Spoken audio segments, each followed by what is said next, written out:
नमस्कार दोस्तों आप सभी गणतंत्र दिवस के बारे में तो जानते ही होंगे, पर क्या आप लोग ये जानते हैं कि हम हर साल गणतंत्र दिवस 26 जनवरी को ही क्यों मनाते हैं, किसी और दिन क्यों नहीं। दोस्तों, मैं आपको एक बात बताना चाहता हूँ। हमारे देश का संविधान 26 नवंबर 1949 को ही बनकर तैयार हो गया था, फिर भी उसे लागू 26 जनवरी 1950 को किया गया। तो आइए आज की इस वीडियो में जानते हैं कि 26 जनवरी की तारीख के पीछे क्या इतिहास है।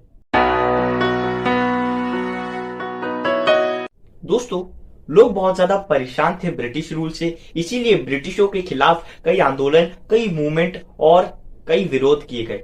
इसी से तंग आकर ब्रिटिश सरकार ने इंडिया को डोमिनियन स्टेटस देने की बात कही।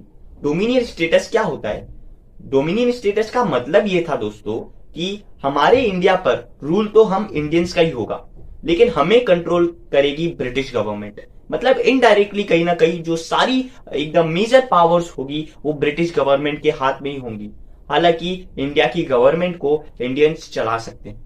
ये उनका डोमिनियन स्टेटस का सिद्धांत था, पर इसे नकार दिया गया ऑल इंडियन नेशनल कांग्रेस के लीडर जवाहरलाल नेहरू और उनके सभी सदस्य और जितने भी भारतीय लोग थे वो इसे नकार रहे थे।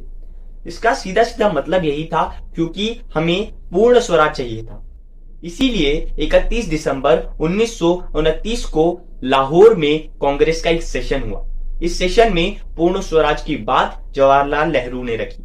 दोस्तों, इस सेशन के बाद जवाहरलाल नेहरू की इस बात को लोगों ने बहुत सपोर्ट किया और इसीलिए 26 जनवरी 2930 को पहली बार हमारे इस देश में तिरंगा लहराया गया।